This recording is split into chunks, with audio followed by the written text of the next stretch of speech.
السلام علیکم۔ اگر آج آپ خاموش ہیں تو کل آپ کی خاموش تاریخ لکھی جائے گی۔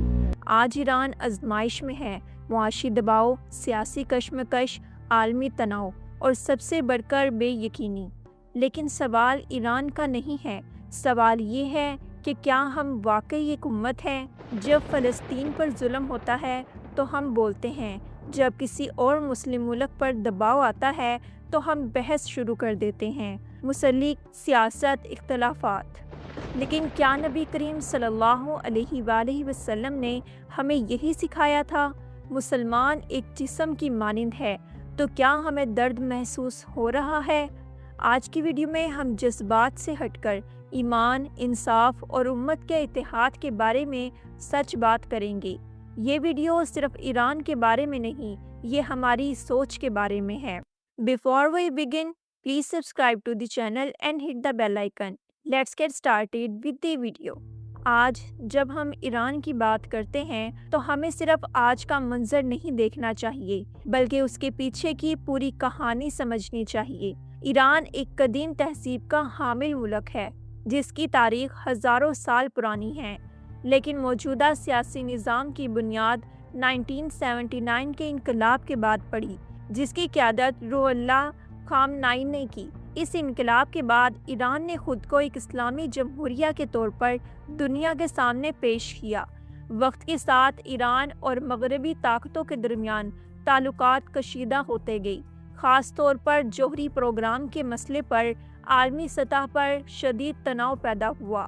امریکہ اور یورپی ممالک کی جانب سے پابندیاں لگائی گئیں، جس کے نتیجے میں ایرانی معیشت پر گہرا اثر پڑا۔ کرنسی کی قدر میں کمی، مہنگائی میں اضافہ اور بے روزگاری، ان سب کا بوجھ عام شہری پر پڑا۔ عوامی سطح پر احتجاج بھی دیکھنے میں آئے، جہاں لوگ معاشی حالات اور سماجی آزادیوں کے حوالے سے اپنی آواز بلند کرتے رہے۔ علاقائی سیاست بھی اس صورتحال کو مزید پیچیدہ بناتی ہے۔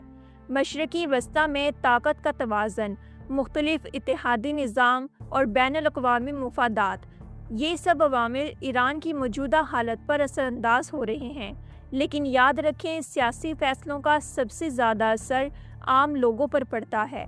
وہ ماں جو مہنگائی سے پریشان ہے، وہ نوجوان جو روزگار کی تلاش میں ہے، وہ خاندان جو غیر یقینی مستقبل کا سامنا کر رہا ہے۔ اصل کہانی انہی کی ہے۔ جب ہم ایران کی بات کرتے ہیں تو ہمیں صرف سیاست نہیں، انسانوں کو بھی دیکھنا ہوگا۔ جب ہم ایران یا کسی بھی مسلم ملک کی موجودہ صورتحال پر بات کرتے ہیں تو سب سے پہلے ہمیں یہ دیکھنا چاہیے کہ اسلام ہمیں کیا سکھاتا ہے۔ اسلام جذباتی نعرہ نہیں، اسلام انصاف کا نظام ہے۔ نبی کریم صلی اللہ علیہ وآلہ وسلم نے فرمایا، مسلمان آپس میں ایک جسم کی مانند ہے۔ اگر جسم کا ایک حصہ تکلیف میں ہو تو پورا جسم بے چین ہو جاتا ہے۔ یہ صرف حدیث نہیں، یہ ہماری پہچان ہونی چاہیے۔ قرآن ہمیں عدل کا حکم دیتا ہے۔ کسی قوم کی دشمنی تمہیں انصاف سے نہ روک دے۔ انصاف کرو کہ یہی تقویٰ کے زیادہ قریب ہے۔ اس کا مطلب کیا ہے؟ اس کا مطلب یہ ہے کہ مسلمان کا موقف ہمیشہ انصاف پر ہونا چاہیے، نہ اندھی حمایت، نہ اندھی مخالفت۔ اگر کہیں ظلم ہو رہا ہے تو اسلام ہمیں ظالم کا ساتھ دینے کی اجازت نہیں دیتا، اور اگر کہیں غلطی ہو رہی ہے تو اسلام ہمیں سچ بولنے سے بھی نہیں روکتا۔ لیکن سب سے اہم بات، اسلام تفرقہ پسند نہیں۔ فرقوں، مسلکوں اور سیاسی اختلافات کے باوجود ہم سب ایک کلمے پر جمع ہیں۔ آج اگر ہم ایک دوسرے کے درد کو محسوس کرنا چھوڑ دیں تو ہم صرف سیاسی گروہ رہ جائیں گے، امت نہیں۔ اسلام ہمیں سکھاتا ہے، عدل کرو، اتحاد قائم رکھو اور مظلوم کے ساتھ کھڑے رہو۔ یہی اسلامی نقطہ نظر ہے۔ جب ہم ایران کی موجودہ صورتحال کو دیکھتے ہیں تو ایک اہم سوال سامنے آتا ہے، اصل مسئلہ کیا ہے؟ کیا یہ صرف ایک ملک کا اندرونی سیاسی معاملہ ہے؟ کیا یہ صرف عالمی پابندیوں کا نتیجہ ہے، یا اس کے پیچھے عالمی طاقتوں کے مفادات کار فرما ہے؟ حقیقت یہ ہے کہ مسئلہ کئی پرتوں پر مشتمل ہے۔ ایک طرف ایران کا جوہری پروگرام اور اس پر عالمی تشویش، جس کی وجہ سے برسوں سے پابندیاں عائد کی جاتی رہی ہیں۔ ان پابندیوں نے معیشت پر گہرا اثر ڈالا، کرنسی کی قدر گیری، مہنگائی بڑھی اور عام شہری مشکلات میں گھر گیا۔ دوسری طرف خطے کی سیاست ہے، مشرقی وسطی میں طاقت کا توازن، مختلف اتحادی بلاکس اور جغرافیائی مفادات۔ یہ سب عوامل حالات کو مزید پیچیدہ بناتے ہیں، لیکن سب سے اہم بات، سیاسی کشمکش کا سب سے زیادہ اثر ہمیشہ عام عوام پر پڑتا ہے۔ وہ نوجوان جو نوکری ڈھونڈ رہا ہے، وہ ماں جو گھر کا خرچ پورا کرنے کی فکر میں ہے، وہ خاندان جو غیر یقینی مستقبل سے خوف زدہ ہے۔ اصل بوجھ انہی پر آتا ہے۔ اصل مسئلہ صرف سیاسی بیانات نہیں، اصل مسئلہ انصاف، استحکام اور عام لوگوں کی زندگی کا ہے۔ ایک مسلمان کے طور پر ہمارا موقف یہ ہونا چاہیے کہ ہم امن کے حامی ہوں، ہم انصاف کے حامی ہوں، اور ہم ہر اس پالیسی کے خلاف ہوں جو معصوم لوگوں کو نقصان پہنچائے، کیونکہ اسلام طاقت کی سیاست نہیں، عدل اور رحمت کا پیغام دیتا ہے۔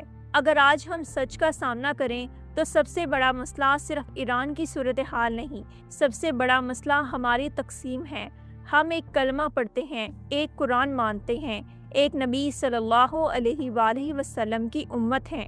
جب کسی مسلم ملک پر مشکل آتی ہے تو ہم فوراً شیعہ سنی سیاست اور نظریات میں بٹ جاتے ہیں۔ ہم سوال یہ نہیں کرتے کہ مظلوم کون ہے، ہم یہ دیکھتے ہیں کہ وہ کس فرقے سے تعلق رکھتا ہے۔ یہی وہ کمزوری ہے جس نے امت کو کمزور کیا۔ قرآن ہمیں بار بار اتحاد کی تلقین کرتا ہے اور تفرقہ نہ ڈالو، لیکن ہم نے اختلاف کو دشمنی بنا دیا۔ ہم نے سوشل میڈیا کو علم کے بجائے نفرت پھیلانے کا ذریعہ بنا لیا۔ یاد رکھیں، جب امت آپس میں لڑتی ہے تو دشمن کو کچھ کرنے کی ضرورت نہیں رہتی۔ آج ضرورت اس بات کی ہے کہ ہم جذباتی نعروں سے آگے بڑھیں، ہم تحقیق کریں، سچ جانیں اور انصاف کے ساتھ بات کریں۔ ہم یہ سمجھیں کہ ہر سیاسی مسئلہ صرف سیاہ اور سفید نہیں ہوتا۔ ایک مسلمان کی ذمہ داری یہ ہے کہ وہ نفرت کم کرے، اتحاد بڑھائے، دعا اور حکمت کے ساتھ بات کرے، کیونکہ طاقت صرف تعداد میں نہیں ہوتی، طاقت اتحاد میں ہوتی ہے۔ اب جب ہم نے ایران کی موجودہ صورتحال اور امت کی تقسیم کو سمجھ لیا تو سوال یہ ہے، ہماری ذمہ داری کیا ہے؟ ہم عام لوگ ہیں، ہم حکومتیں نہیں بدل سکتے، ہم عالمی پالیسیاں نہیں بنا سکتے، لیکن پھر بھی ہمارے پاس طاقت ہے، اور وہ طاقت شعور، عمل اور دعا ہے۔ ہم 3 کام ضرور کر سکتے ہیں۔ افواہوں اور غلط معلومات کی دنیا میں ہمیں حقیقت جاننے کی ضرورت ہے۔ سچ بولنا ہمارا ایمان مضبوط کرتا ہے۔ شیعہ سنی مسلک یا قومیت کے فرق کو دلیل نہ بننے دیں۔ مظلوم کے ساتھ کھڑے ہونا ہمارا دین ہے، نہ کہ نفرت پھیلانا۔